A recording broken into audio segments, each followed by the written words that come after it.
Hello everyone, कैसे हैं आप सभी। उम्मीद करते कि आप सभी बहुत ही अच्छे होंगे। लेकिन हम लोग यहाँ बहुत अच्छे क्या, ठीक नहीं हैं हम लोग, क्योंकि हमारे घर में बहुत बड़ा दुख वाला माहौल है, मातम है समझ लीजिए। और आज है दिवाली। आज दिवाली है, लेकिन फिर भी हम लोग का एकदम से यही हाल है कि कुछ कह नहीं सकते हैं। मेरा जो लास्ट वीडियो गया था वो था नवरातन के दिन का। नवरातन था, नवमी के दिन का वही गया था। तो उस दिन से मेरे देवर की जो है वो तबीयत ख़राब हो रही थी। हम लोगों ने वीडियो कॉल किया था हॉस्पिटल में उनके पास। तो उनको देख के लग रहा था कि हाँ, तबीयत थोड़ी ज़्यादा ख़राब है। तो उस वजह से मन बहुत दुखी था। जैसे होता है ना कि पहले से ही आभास हो जाता है, तो उस दिन भी हम लोग बहुत ज़्यादा दुखी थे। बस यही प्रार्थना कर रहे थे कि सब कुछ ठीक हो जाए, बस वो ठीक हो कर के घर चले आएँ, सब कुछ ठीक-ठाक से एकदम हो जाए। तो किसी तरह से हम लोग का 30 तारीख वाला दिन बीत गया। फिर उसके बाद से 1 तारीख को, जिस दिन माता का विसर्जन था, उस दिन शाम को 5 बजे फ़ोन आया कि अचानक से ये लोग बात-वात कर रहे थे, लेकिन हम लोग को घर पे नहीं पता था। हम लोग को लगा दवा हो रहा है, बस ठीक हो कर के आ जाएँगे, लेकिन 30 तारीख से ही हम लोग को कुछ भी अच्छा नहीं लग रहा था, बिल्कुल भी। जैसे लग रहा था ना कि कुछ होने वाला है, कुछ होने वाला है। आँसू रुक नहीं रहे थे हम लोगों के। लेकिन फिर भी हम लोगों ने हवन किया था। कलश की स्थापना की थी हमने, तो फिर हवन-ववन किया, लेकिन कोई भी रौनक नहीं था। वीडियो भी बनाए थे हम, सारा वीडियो बनाए थे हवन का, मतलब सब कुछ। लेकिन फिर भी शाम को मैं सोची कि मुझे एडिट करने का मन नहीं किया, और फिर मैं पूजा-वूजा की। उसके बाद से बिल्कुल भी कुछ अच्छा नहीं लग रहा था। और उसके बाद से शाम को फ़ोन आता है मेरे हस्बैंड का। मेरे बच्चे बोल रहे थे, मम्मी मेला दिखा दो, मेला दिखा दो। मन तो नहीं था, लेकिन फिर भी हमें लगा कि चलो दिखा लाते हैं, दिखा के फिर सुबह हम चले आएँगे मम्मी के पास से। फिर उसके बाद से मुझे समझ में नहीं आ रहा था, जाने का पता नहीं क्यों मन नहीं कर रहा था। बच्चे चिल्ला रहे थे कि मम्मी चलो, चलो सुबह आ जाया जाएगा। लेकिन मेरे अंदर से ना जैसे हो रहा था कि नहीं, मत जाओ, मत जाओ। तो फिर हस्बैंड्स भी बोले थे कि इसके पापा कि चले जाना, सुबह चली जाना। हम कहे ठीक है, लेकिन फिर भी पता नहीं क्यों ना अंदर से वो फीलिंग्स नहीं आ रही थी कि हाँ, मुझे मेला देखना है। फिर 5 बजे फ़ोन आता है कि इनका फ़ोन आया कि कहाँ हो? तो हम बोले अभी तो घर पे हैं। तो कह रहे हैं कि ठीक है, मत जाओ। हम कहें क्यों? तो ये बोले कि आज हम कह रहे हैं ना कि मत जाओ, जाना मत। जब ये इस तरह से बोले ना, तो मुझे धक से लगा कि इन्होंने तो सुबह बोला था कि चली जाना, फिर ये ऐसा क्यों बोल रहे हैं? मुझे धक से याद आ गया, तबीयत ज़्यादा तो नहीं ख़राब, कह रहे मत जाओ हमारे घर। और ये उस दिन जल्दी से इतना फ़ोन किए, फिर उसके बाद से आधे घंटे के अंदर ही घर पे आ गए। मैं इनका चेहरा देखी तो मुझे पता चल गया, बस कुछ हो गया है। उसके बाद से मैं इनको फ़ोन नहीं की। मैं इनसे कुछ पूछी नहीं, हिम्मत नहीं हो पाया। तो फिर मैं किसी तरह से पूछी, तो इन्होंने बताया कि हाँ, अब जो मेरे छोटे देवर हैं वो अब इस दुनिया में नहीं रहे। उसके बाद से तो जैसे लगा कि हम लोग एकदम सुन्न से हो गए। लेकिन फिर भी हम लोगों ने अम्मा-पापा को नहीं बताया, दादी को नहीं बताया, बस हम दोनों लोग जानते थे और मेरे देवर जानते थे। बकिया और बुआ-वुआ जानती थी रिलेशन में। लेकिन घर में मम्मी-पापा, अम्मा-पापा को नहीं बताएँ, क्योंकि उन पापा हार्ट पेशेंट है, अम्मा बीपी की पेशेंट है, तो अभी आने में उनको 3 दिन लग जाता है। तो 3 दिन तक हम लोग कैसे उनको सँभालते, तबीयत ख़राब हो जाती, कुछ खाते-पीते नहीं, और एम्बुलेंस से लाना था बॉडी को, तो 3 दिन तक लग जाता। तो इस वजह से हम लोगों ने अपने दिल पे पत्थर रखा और नॉर्मली हर एक चीज़ किया, घर में खाना उनको खिलाया, दवाई-पानी सब कुछ नॉर्मली जैसे होता है वैसे। फिर दूसरे दिन रात में हम लोग ये हुआ कि अब भोर में आ जाएंगे, तो हम लोग सोचे कि अचानक से ऐसे बॉडी ला ला के रख दो, फिर अचानक से तबीयत ख़राब हो जाएगी। तो हम लोगों ने रात में 11-12 बजे बता दिया पापा को। उसके बाद से क्या हुआ ना था, घर का माहौल तो वही हो गया।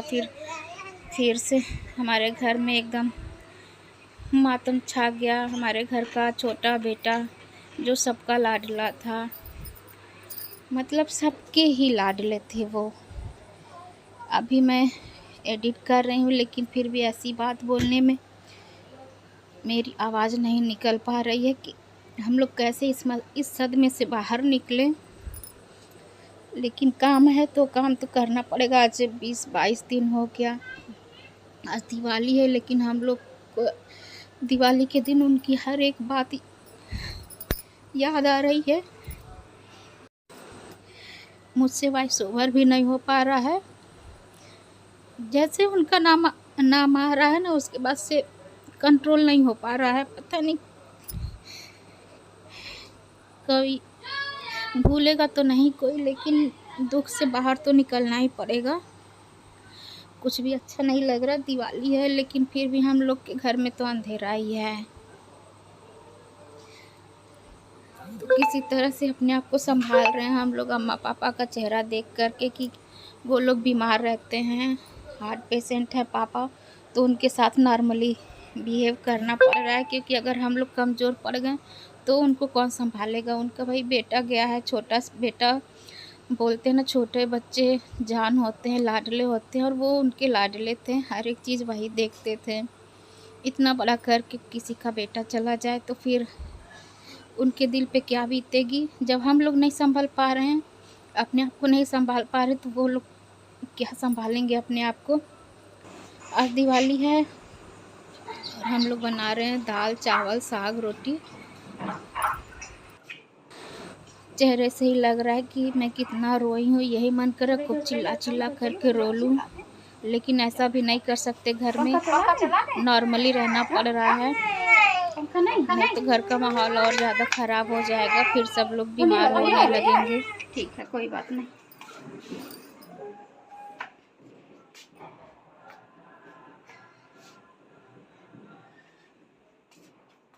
निन्नी आ रही ना? निन्नी आ रही थी, तुम सो नहीं रही हो? हाँ हाँ, चलो लेटो लेटो, उधर तुमको सुलाएं। तुम्हारा तकिया है क्या? छोटू सा तकिया मिला है, मेरे सोना के लिए छोटू सी तकिया मिला है।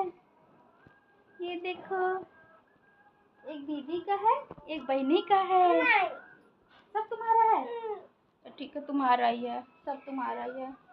ठीक, खुश खुश हो गया? चलो अब सो जाओ। पंखा चला दे बेटा, गर्मी लग रही है। थोड़ा चला दे, अभी बंद कर देंगे।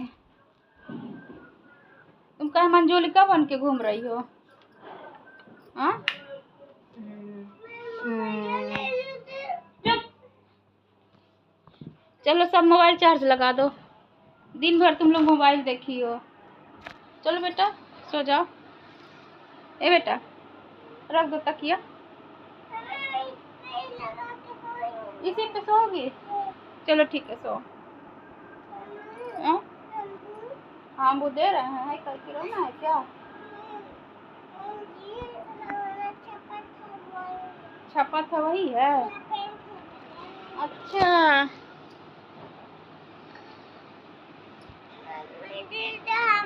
चलो। और अब किसी तरह से हम लोग को हिम्मत बनानी है। घर में हम जितने भी मतलब हमारे देवर हैं, पति हैं, हम हैं, तो किसी तरह संभाल रहे हैं। क्योंकि अगर हम लोग ज़रा सा भी डिसबैलेंस हुए तो अम्मा पापा को संभालना मुश्किल हो जाएगा। दादी हैं हमारी, बुजुर्ग हो गई, तो उनको बहुत ज़्यादा दुख हुआ है। क्योंकि जाने की उम्र तो उनकी थी, लेकिन उनके सामने उनका पोता चला गया, जवान पोता, तो उनको बहुत ज़्यादा दुख हुआ है। दुख सबको है, पूरे गांव में जैसे लग रहा था कि पूरे गांव में मातम सा छा गया है। बहुत ही अच्छे नेक इंसान थे ना, मतलब सीधा साधा एकदम, किसी से कोई बैर नहीं। लेकिन बीमारी ऐसी हो गई कि कहते हैं ना कि उसके आगे कोई नहीं वो हो पाता। ऐसी बीमारी पकड़ ली कि कितना हो दवा हो, 6 महीने से वो घर पर नहीं थे। इस वजह से कभी-कभी लग रहा कि ऐसा कुछ हुआ ही नहीं है। फिर जैसे उनका फ़ोटो, उनकी नाम कोई नाम याद आ रहा है तो फिर धक से दिल हो जा रहा है। वैसे तो लग रहा है सब कुछ नॉर्मल है, कुछ नहीं ऐसा कुछ हुआ ही नहीं है। क्योंकि 6-7 महीने से वो घर पर नहीं थे, घर छोड़े हुए थे, मुंबई थे हॉस्पिटल में। तो इस वजह से ऐसा कुछ फ़ील नहीं हो रहा है कि हाँ, वो नहीं है हम लोग के बीच में। लेकिन जब कोई आ रहा है मिलने या फिर और कुछ तो फिर ज़्यादा ताज़ा हो जा रही कि अरे! ये तो ऐसा हो गया है, अब वो नहीं रहे हमारे बीच में। तब तब लग रहा है कि हाँ, ऐसा कुछ हो गया। और खाना-वाना बनाने के बाद से अभी हम लोग आए हैं, तो सर में इतना ज़्यादा दर्द हो रहा है, सर जैसे लग रहा है टप-टप से टपक रहा है। एकदम पूरे बॉडी में इतनी ज़्यादा दर्द है। आज 20 तारीख हो गया, 1 तारीख से 20 तारीख तक ना नींद, रात रात में नींद नहीं आती है, रात-रात भर जागो, दिन में भी नींद नहीं, चिंता, दिन तो बीत जाता है लेकिन रात में यही याद आता है एकदम से। बहुत ज़्यादा पेनफुल है इस समय सबका हाल। बस किसी तरह से ये दिन धीरे-धीरे बीत जाए और कोशिश कर रहे हैं कि धीरे-धीरे सब कुछ नॉर्मल हो जाए। और ये साड़ी हमने सिलवाया था करवा चौथ पे पहनने के लिए, लेकिन ये ऐसे ही रखा रह गया। पैक ही अभी कल मँगवाए हैं सिलवा करके, तो अब इसको बक्से में डाल दें। और ये कपड़ा सारा ऐसे फ़ोल्ड, कुछ करने का मन नहीं कर रहा है।